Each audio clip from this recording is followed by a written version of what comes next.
খরগোশ আর কচ্ছপের cycle race আর কুমিরের আক্রমণ। একদিন খরগোশ আর তার বন্ধু কচ্ছপ একটা রেস প্রতিযোগিতার আয়োজন করে।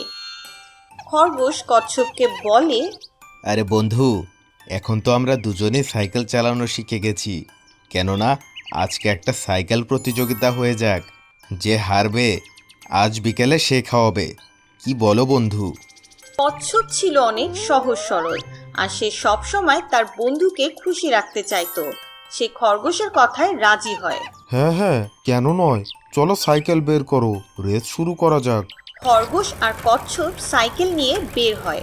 কচ্ছপ বলে, আমি বলি কি, আমরা এই সামনের পাহাড়ের রাস্তায় যাই। কিন্তু তখন খরগোশ বলে, আরে না না, এতে কি আর মজা হবে? আমি বলছি আমাদের এই নদী পার করতে হবে। ভাই, আমি না হয় নদী পার করলাম, আমি তো একটা কচ্ছপ, তুমি তো খরগোশ, ভুলে গেলে নাকি? খরগোশ এই কথা শুনে রেগে যায়। তুমি আমাকে বোকা মনে করছো?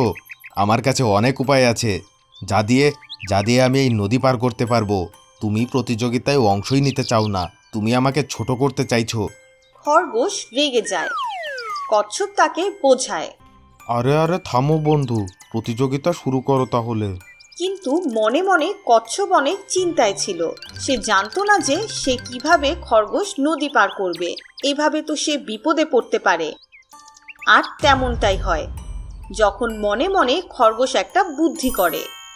আমি অনেক বুদ্ধিমান, আমি জানি আমি সাঁতরে নদী পার করতে পারবো না, কিন্তু আমি আমার সাইকেলে বসে তো নদী পার করতে পারি। আর আমার বন্ধু কুমির, ও আমাকে অবশ্যই সাহায্য করবে। খরগোশ ভাবছিল তার বন্ধু কুমির, যে কিনা এই নদীতেই থাকতো, সে তাকে সাহায্য করবে। কিন্তু মোটেই তা নয়। যখন সে কুমিরের কাছে সাহায্য চায়, কুমির তাতে রাজি হয়। কিন্তু কিছুদিন ধরে কুমির খাওয়ার জন্য কিছুই পাচ্ছিল না। সে ভাবে, আহ, এ তো নিজেই চলে এসেছে আমার খাবার হওয়ার জন্য। আজ তোকে আমি ছাড়বো না। খরগোশ তার সাইকেল নিয়ে কুমিরের সাথে নদী পার করতে থাকে। সাথে সাথে কচ্ছপও চলে আসে। কিন্তু কচ্ছপ জানতো যে কোনো সময় কুমির তার বন্ধুকে খেয়ে ফেলতে পারে। তাই কুমির যখনই খরগোশকে আক্রমণ করার চেষ্টা করে, তখনই কচ্ছপ একটা লাঠি দিয়ে কুমিরের মাথায় আঘাত করে আর তাকে আহত করে ফেলে। আর তার বন্ধুকে বাঁচিয়ে নদী পার করে ফেলে। তখন খরগোশ বুঝতে পারে সে তার অহংকারের জন্য তার বন্ধুকে অপমান করেছে, তাকে ভুল বুঝেছে আর এত বড় ভুল সিদ্ধান্ত নিয়েছে। খরগোশ তার বন্ধু কচ্ছপের কাছে ক্ষমা চায়। মাফ করে দাও বন্ধু, রেগে গিয়ে আমি না জানি কত বড় ভুল আর ভুল সিদ্ধান্ত নিয়ে ফেলেছিলাম। আজ তুমি না থাকলে হয়তো আমি মারাই যেতাম। বৃদ্ধ দাদির ক্ষুধার্ত কাক। এক গ্রামে এক বৃদ্ধ মহিলা একলা বাস করত। সে একাই তার জমিতে অল্প কিছু চাষাবাদ করত, আর সেই সবজিগুলো গ্রামের বাজারে বিক্রি করে তার জীবিকা নির্বাহ করত। একদিন যখন সে সবজি বিক্রি করে বাড়ি ফিরছিল, তখন সে দেখে তার বাড়ির সামনে একটা কাক আহত হয়ে পড়ে আছে। আরে আরে, কি হয়েছে তোমার? তোমার এই অবস্থা কি করে? কে তোমার এই হাল করেছে? এমনটা বলতে বলতে বৃদ্ধা কাককে তুলে নেয় আর তার বাড়ির ভেতরে নিয়ে যায়। সে কাকের ক্ষতস্থানে ওষুধ দিয়ে দেয়, তাকে তার খাবার আর পানি দেয়। পানি পান করে তার জ্ঞান ফিরে আসে, আর কাক তার ঠোঁট নেড়ে বৃদ্ধাকে ধন্যবাদ জানায়। তখন বৃদ্ধা তাকে বলে, তুমি কোনো চিন্তা করো না, তোমার আঘাত জলদি ঠিক হয়ে যাবে আর তুমি আবারও উঠতে পারবে। 3-4 দিন ধরে বৃদ্ধা কাকের অনেক সেবা যত্ন করে। একদিন সকালে যখন বৃদ্ধা ঘুম থেকে উঠে, সে কাককে তার বাড়ির কোথাও দেখতে পায় না। আরে, কাক কোথায় গেল? ওকে আবার কোনো বিড়াল নিয়ে যায়নি তো? তখন বৃদ্ধা তার বাড়ির আঙিনায় কাকা শব্দ শুনতে পায়। বৃদ্ধা দেখে যে কাক একদম সুস্থ হয়ে গেছে আর গাছের উপর বসে কা কা করছে। আচ্ছা, তাহলে তুমি ঠিক হয়ে গেছো। ঠিক আছে, তুমি এখন স্বাধীন, যেখানে ইচ্ছে উড়ে যেতে পারো। বৃদ্ধার কথা শুনে কাক গাছ থেকে উড়ে এসে তার সামনে এসে বসে আর বলে, না না, না মা, আমি কোথাও যাব না, আমি আপনার কাছেই থাকবো।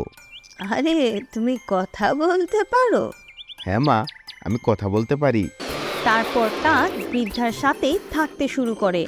একদিন যখন সকাল সকাল কাক বাইরে থেকে উঠতে উঠতে আসে, তখন দেখে বৃদ্ধা বাড়িতে অসুস্থ হয়ে পড়ে আছে। তার অনেক জ্বর হয়েছিল আর সে জ্বরে ছটফট করছিল। কাক তার ঠোঁট দিয়ে বৃদ্ধাকে পানি পান করায়। পানি পান করতেই বৃদ্ধার জ্ঞান ফিরে আসে। তখন কাক তাকে বলে, আপনি কোনো চিন্তা করবেন না মা, আমি এক্ষুনি গিয়ে ডাক্তার ডেকে আনছি। আর কাক উঠতে উঠতে ডাক্তারের কাছে যায়। ডাক্তার তখন কাককে দেখে বলে, আরে এই কাক আবার এলো থেকে? আরে যাও যাও যাও এখান থেকে।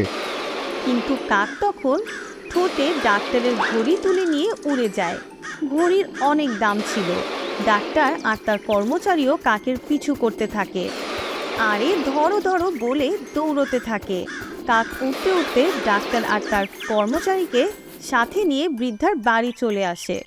ডাক্তার আর তার কর্মচারী যখন বৃদ্ধার বাড়িতে ঢুকে, তখন বৃদ্ধাকে অসুস্থ দেখে তারা পুরো ঘটনা বুঝতে পারে। আচ্ছা কাক, তাহলে এই হচ্ছে ঘটনা, তুমি আমাদের এখানে নিয়ে আসতে চেয়েছিলে।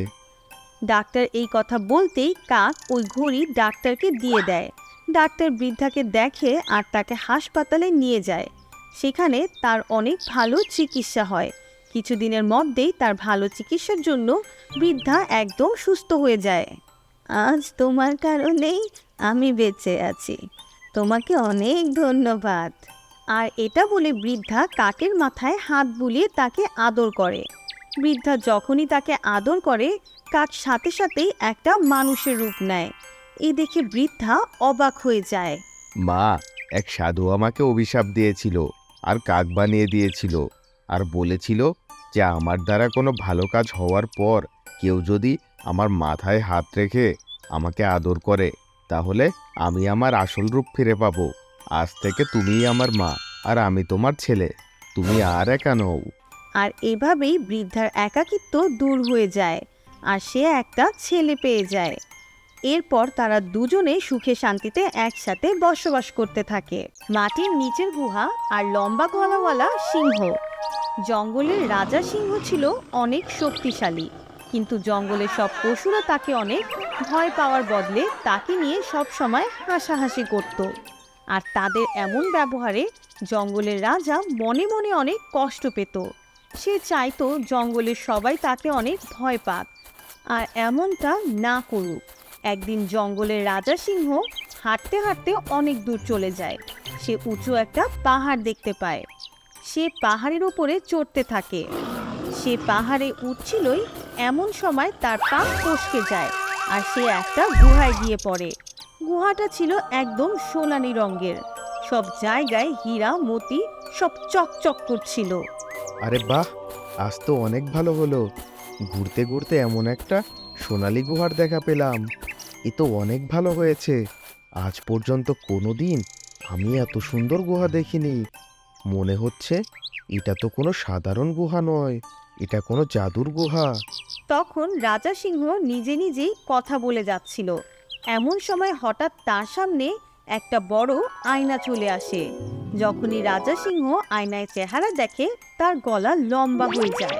আরে এ কি, এ এ এ এই আমার গলার কি হলো? আরে কেউ আছো?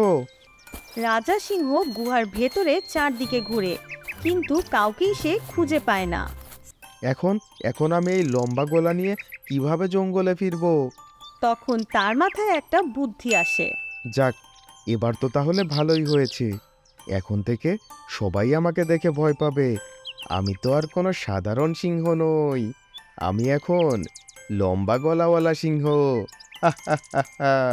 এবার তো ফিরে গিয়ে সবাইকে ভয় দেখাবো। রাজা সিংহ আবার তার জঙ্গলে ফিরে যায়, আর সবাই এবার তাকে দেখে ভয় পেয়ে যায়। এবার জঙ্গলে কেউ তাকে নিয়ে আর ঠাট্টা করে না, বরং তার ভয়ে কাঁপতে থাকে। রাজা সিংহ অনেক খুশি হয়, কিন্তু সন্ধ্যা হতে হতে তার গলা ধীরে ধীরে আবার ছোট হতে থাকে। এবার যাতে এই কথা জঙ্গলের পশুরা না জানতে পারে, তাই সন্ধ্যা হওয়ার আগেই সে তার গুহায় ফিরে যায়। একদিন রাজা সিংহের আবারও সেই গুহায় যেতে মন চায়। সে গুহার দিকে যাচ্ছিল, এমন সময় তাকে পেঁচা দেখে ফেলে। সে তার পিছু নেয়। রাজা সিংহ কোথায় যাচ্ছে তার লম্বা গলা নিয়ে? যাই দেখি তো। পেঁচা তার পিছু নেয়। রাজা সিংহ ওই সোনালী গুহাতে যায়। যখনই রাজা সিংহ আয়না দেখে, তার গলা আবার লম্বা হয়ে যায়। এইসব দেখে পেঁচা পুরো ঘটনা বুঝতে পারে, আর সেখানেই বসে রাজা সিংহকে বলে, তো রাজা সিংহ, আপনার কি মনে হয় এই আয়নায় দেখে শুধু আপনিই আপনার গলা লম্বা করতে পারেন? আপনি জানেন না আমিও এখানে আছি, একটু পিছু ফিরে তো দেখুন।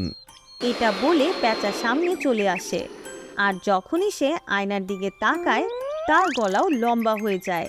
রাজা সিংহ পেঁচাকে বোঝায়, দেখো দেখো পেঁচা, এই কথা তুমি কাউকে বলো না। ঠিক আছে, বলবো না, কিন্তু আপনিও কাউকে অত্যাচার করবেন না। ভয় দেখানোর দরকারটাই কি আছে? মিলেমিশেও তো থাকা যেতে পারে মহারাজ। রাজা সিংহ আয়না থেকে সরে আসে, তার গলা আবারও আগের মতো স্বাভাবিক হয়ে যায়, আর সিংহ আর পেঁচা জঙ্গলে গিয়ে আগের মতো থাকতে শুরু করে।